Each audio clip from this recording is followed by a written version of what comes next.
What's up, guys? Matt back again with a another video, and unfortunately, it is a somewhat sad video. But just letting you know, this is not monetized at all. This video will not be monetized.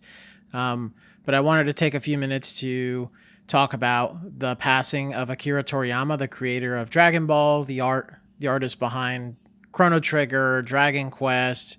He did Doctor Slump and many other works. He passed away on March 1st, and it was announced late last night here in the U.S. that he had passed away from basically a brain bleed, which was probably unexpected, not only for us, but people that were personally close to Toriyama. I just wanted to... I didn't really have a plan. I just wanted to talk about it and just share, my thoughts and really his impact on my life. He almost as far back as I can remember, I must have been like 6 years old. Dragon Ball was blowing up on Toonami and all around me, and it's really funny because back then I thought Dragon Ball looked dumb. I thought it was for like losers, because I was a kid. I was really into Pokemon at the time. I grew up and I loved Batman, and I still do. He's my favorite superhero, and that got me into superheroes, and I got into Pokemon, which basically really got me into gaming alongside Sonic the Hedgehog, and Dragon Ball is what got me into anime and manga, but nothing really hit me and still hits me as much as Dragon Ball. But I remember I was in Brazil visiting my family, and my cousin, he was in his room, and he was watching the episode when Gohan transforms into Super Saiyan 2 in front of Kibito at the Tenkaichi Budokai during the Buu arc. And I remember when I saw that transformation sequence, I was just like, whoa, like, what is this? I fell in love, like, immediately. So I was watching it on Toonami as much as I could. Like, I remember I would try to be sick to miss, like, sports practice or family events just because I didn't want to miss, like, a Friday night Toonami episode of Dragon Ball. So he impacted me from the get-go. And then, then there were the games. Dragon Ball Z Budokai came out, and me and my friends were just obsessed. And then there were new ones that kept coming out, and I played so many Dragon Ball games. Almost every time there was a new console Dragon Ball game, I picked it up, and I at least tried it. So it was pretty awesome. And, into my adulthood, Dragon Ball Super had come back. The Battle of Gods had come back, and I was so excited. I couldn't believe that Dragon Ball was coming back. So, I started watching the anime in Japanese, which was the first time for me, and I realized that I enjoyed the dub or the sub a lot more than I did the dub. So then I kind of became like a purist. And as the Tournament of Power was going on, I got to experience every episode every week with my nephews, who were pretty young at the time. And that was like one of our ways that we all got to bond with each other. We were watching the Tournament of Power week to week to see what was going to happen.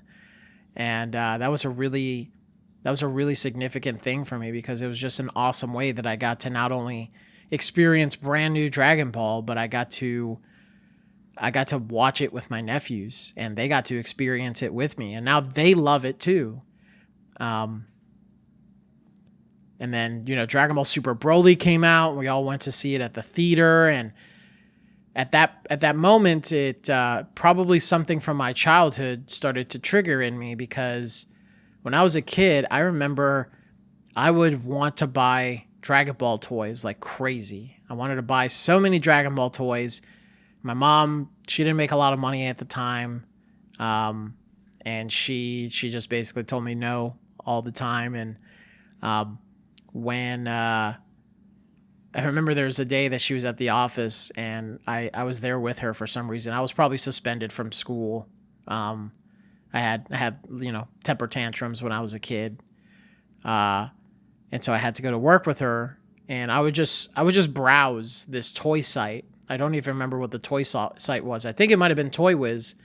I would just browse their site every day and just look at the Dragon Ball toys, to the point where I remember one time my mom went to the bathroom or something, and I snuck into her purse and I took her credit card so that I could possibly buy it, but I didn't know what I was doing, so that didn't work out. But yeah, when Dragon Ball Super Broly came out, I think that piece of me like triggered inside, and I was just like, wow, I want to see if there are, collectible figurines. And I found some really cool ones, and I can't remember their name right now, but there was a Broly, there was a Super Saiyan God Goku, and there was a Super Saiyan God Vegeta. And so I got the Broly, and then when I got the Broly, I was like, wow, this is sick. I put them up on my shelf. I'm like, but I can't just have Broly. So I got Goku and I got Vegeta. And then, from there on, I started to collect more and more. And then, I was always really into YouTube. And I was like, I found the DBZ Collectors channel, and I thought to myself, I want to do something like this. I want to do my own take, and talk about why I love these things. And so I did, and here I am. Now I have a channel that's moving close to 10,000 subscribers, and all we do is talk about Dragon Ball figures, Ichiban Kuji. And the reason that I love collecting figures so much is because they capture a lot of Toriyama's work. Sorry, I was looking at my dog, but his manga, his anime, it's impacted me tremendously. I didn't have a dad growing up. My dad, left us when I was pretty young, and my mom did her best, but I didn't really have a father figure in my life. I think the closest influence that I had was Son Goku, and Toriyama made him.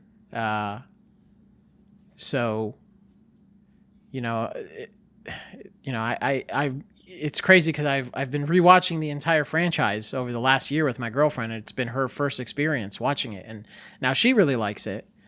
And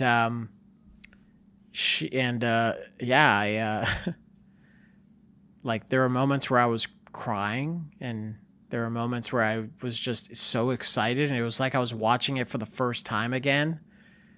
And I really hope I can continue to do that. And, Toriyama passing does not mean it's the end of Dragon Ball.